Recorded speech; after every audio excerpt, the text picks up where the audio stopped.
contrast. You ask for it from them. Just thought we'd throw that in. Wait, what? People don't give you the contrast. There's no assertion. You attract the contrast from them for your purposes by giving your attention to it. Every question is one you ask. No one asserts it into your experience. The reason that you didn't understand what we were saying is because you threw it out as a little aside, not even understanding that you have a vibrational belief. You have a belief that you didn't even know you had. The premise of what you were presenting to us is when people do things to me that I have to adjust to, that's flawed. Nobody does anything to you. When I attract things that aren't in vibrational alignment with who I really am. Yeah.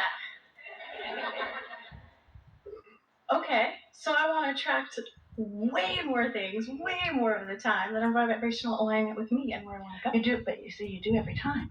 You never attract something that you're not in a vibrational alignment with. Oh, right. Okay. Oh, right. And so who needs to do the adjusting, you or the other person? Me. Okay, but then that leads to the next part of it. I find myself interacting with a beautiful, gorgeous man. I'm now seeing the vibrational difference that we're at, and I recognize that if I'm connected to Source, my inner being at all time, I'm always happy, right? So right. Beautiful practice on staying in alignment, even when he's out of alignment. I don't know where I'm going with this. We know you don't. So let's take this into a real conversation. And let's stop talking about concepts and theories, and let's just live some of your real life. Okay, why am I so drawn to him, Abraham, if I know we're just a mismatch? Oh, I'm glad it's helping. Okay. Say it again. Why am I so drawn to... Oh, I'm afraid of your answer. Why am I so drawn to him if I know it's a mismatch? So earlier we said, you get what you think about whether you want it or not. So is being drawn to something attraction? Oh. So are you saying, why do I want this thing I don't want? Or why am I drawn to this thing I don't want? Hear the distinction? Oh, I think it's the second. So you say it. Why am I attracted to him when he's not what I want for a husband? Because you give your attention to that. And what you give your attention to is active in your vibration. Okay. When you say it, it's so clear. Now we have a question for you. Okay. Why do you give so much attention to something you don't want? Well, can my life really be that good? Damn. So we have another question for you. Okay. Why do you not feel worthy of good things coming to you? Oh. I feel a need to defend myself right now. So we have another question. Okay. Why do you feel defensive? I guess I feel a need to justify why my life can be as good as it is. So that's what we want you to do. We want you to advocate for good things. That's how worthiness comes. But there's a difference between advocating for what you do want and defending against what you don't want. They're two different ends of the stick. I feel like my life 99% of the time is phenomenal. It keeps getting better and better and better. My business had phenomenal growth. My personal life is amazing. So these are good conversations to have. Yes. So I feel bad that I can have 9 of the 10 areas of my life at like a A+ level. So Abraham, the other day I went to the cafeteria. I don't go there very often, but I went to the cafeteria and there was a lot of beautiful food on display. And some of it I really like to eat, and some of it I don't like to eat at all. And I have to tell you, I felt so bad about not wanting to eat that stuff. Felt so bad about just wanting to eat the stuff I liked and not wanting to eat the stuff I don't want. And I know if I were a more virtuous person, that I would see it all as equal, and I would eat it all with equal relish. But yeah. Okay.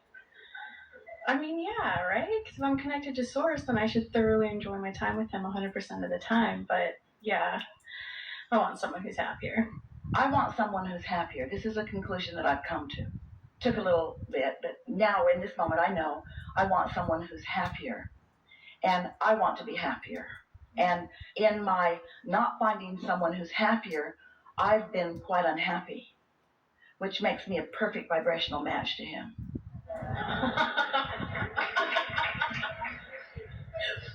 All right. I think I heard that. Because I still, like most humans, I believe more in action and words than I do in vibration. You can defend yourself if you want to. No, just awareness going off. I thought it was the opposite, but it is on some subjects. That's what you're in the process of cleaning up. Most people have habitual thoughts, and the habitual thoughts keep bringing habitual results. And then they say, well, this and this and this and this and this are going well, but this isn't. And we say, check your thoughts. What are your thoughts about that? And some things you find more resonance with source when you think them. Some things you find less resonance with source when you think them. And we really, really like those experiences where you feel less resonance with source, because it makes you want more resonance with source, and it causes you to more finely tune your thinking in order to get what you want. Someone talked a moment ago about willpower, and we don't think willpower is a very good idea because it's really working it in a harder way. But there is a little bit of confusion. I'm not going to think about that. I'm not going to think about that. I'm not going to think about that. I'm not going to think about, well, you're thinking about that thing you're not going to think about. So you have to know when to let things go. And the moment to let a subject go is when it doesn't feel good. Because if it doesn't feel good, it's not going to feel better by thinking about it longer. That should be a very long bumper sticker. It's the side of the bus bumper sticker. It's a paragraph bumper sticker. When you think about something that you don't want, it doesn't turn into something that you do want. So what is the answer? How do you use your logic? How do you sort it out? How do you get clear on something? Well, you focus upon any of those many other things that are going well, and you feel the appreciation and the love and the adoration of source, and you notice all the times that you're in the receiving mode, and you notice all the things that the universe yields to you, and you get into this appreciative feeling of thankfulness where the things that are going well are just resonating in your vibration, and you don't focus on the one that isn't working because it's already in the vortex and it is working. You're just not letting it work for you because you've got habits of thought that don't let it work for you. So you just let it as far as you can, not be something that's active in your mind while you continue to let your vibration rise higher and higher and higher on other subjects. And then every now and again, the universe will deliver to you at perfect timing, when it is known that you are in a receptive mode, a thought about the thing that you formerly thought in a negative way about, and you'll have a positive realization about it. And so it's what we call bridging beliefs. I didn't hear that last little part. So you have all these subjects that you feel good about, and you think about them mostly. Unless you're a human who believes that the one that's bothering you most is the one that needs your most attention. So you're over with that, so you're not giving your most attention to the thing that's bothering you. Because you're not giving your attention to it, that vibration becomes less and less and less active, and therefore less and less a player in your experience. And since it's less and less a player in your experience, the things that are players in your experience are causing your vibration to rise. Now, your inner being didn't forget about that, because that's not just over there, it's in your vortex, and your inner being knows that you want it, and knows what the path of least resistance is to bring you to it, and knows when you're most likely to be ready for it. So at a time that you're not expecting it, which means you won't have any negative vibration going on about it, your inner being will introduce to you in some way, through other people or through a thought that you receive, the idea of that. And when you receive it, because you're in a better feeling place and your vibration is higher, you will focus upon it in the now, and you will change the past. Okay. So now the vibration that used to vibrate that way now vibrates in a new way. Now it's not completely solved, but it is vibrating in a new way. You following us a bit? What we're really talking about here is understanding the distinction between step one, which is when you ask and you're usually out of whack. Step two, when source answers and you're usually not up to speed with what source is answering. And step three, when you're letting it in. But most people have this step one stuff that they just hammer about. They blog about it. They complain about it. They talk about it. They question about it. They try to do processes about it. And they keep it active right where it is. So switch to step 3. Allow it in. Be ready to receive. All right, so we just have a little bit of time left. So now, ask us this question again. Well, I don't know if I have a question. I think he's a really great guy. He was a match to me for a while. Wait. Breathe a little. Acknowledge that you received quite a bit of what we said just now. And think about the topic at hand. And now, from your new understanding, more important, from your new place of knowing, more important, from your new place of being, now, what did you want to know about that now? Don't regurgitate what you wrote down. What do you want to know now? What do you want to know now about that? What do you want to know now about that? Well, when you keep talking, it switches. I want to know how to let him go, but I want to know because we want you to focus on what we are focused upon. What do you, right now, want to know from us about this subject of this gorgeous guy? What do you want to know now? I want to know how to get the next guy in that's even closer to what I don't know, want. Hear how different that was? Yeah. So we heard, I want to know how to release what isn't good, how to let in what is good, and how to know the difference. Yeah. Damn.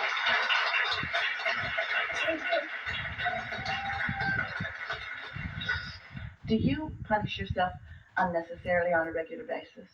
I'm pretty hard on myself. I should be doing better. Be fine with where you're at, but okay, enjoy it for a minute. Now get to the next step. Yeah. So when you say that things are going really good, in spite of all of that, that's pretty awesome, isn't it?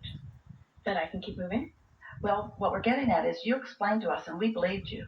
We felt resonance with what you said, that much of your life is going really, really well. And so we were just teasing you a little bit about why you chose to focus on the things that aren't going well to sort of muddy up the waters. And we wondered if the self-infliction of unpleasant things is something you like to do on a regular basis. Well, so it's okay for me to be vibrational snob. Because there's no other reason for doing it. It doesn't fix anything. You can say, well, I'm working on this in order to make it better. Well, it doesn't make it better. You say, well, I work on it, but it feels awful. And we say, we know that it feels awful. So our question is, why do you inflict discomfort on yourself? What's the reason for that? This is a serious question. And the answer is because I believe that there's no gain without pain. And we say that's a flawed premise. And if we were standing in your physical shoes, we'd get over that one. Isn't it about feeling the vibrational contrast in 5 that gives you the clarity to clarify your ask to then move to step 3 and receive? You nailed it. Say that again. Because it made sense, but it was wrong. So say it again. Isn't it about feeling the vibration? So you do an ask, you receive, you enjoy, you do. Then you feel some vibrational contrast, and then you know you want to go into step 1 again and do a new ask. So isn't that vibrational contrast vital and good?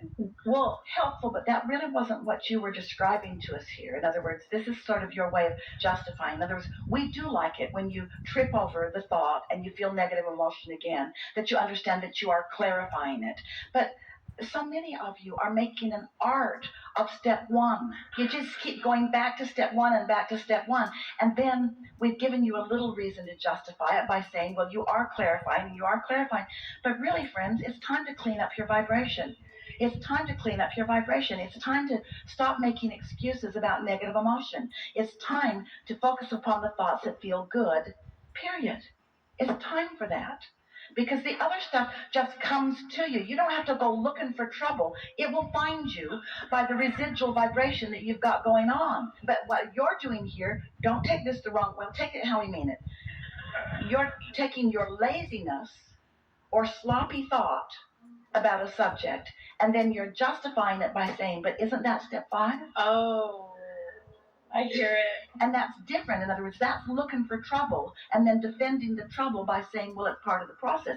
There's a big difference between that and working to clean up your vibration and feeling pretty good and then stumbling over it and realizing, oh, there is something there. When you don't go looking for it and it shows itself to you, that's a natural vibration that's coming on the heels of what your vibrational pattern is. But when you go looking for it, that's an entirely different thing. Did you hear that distinction?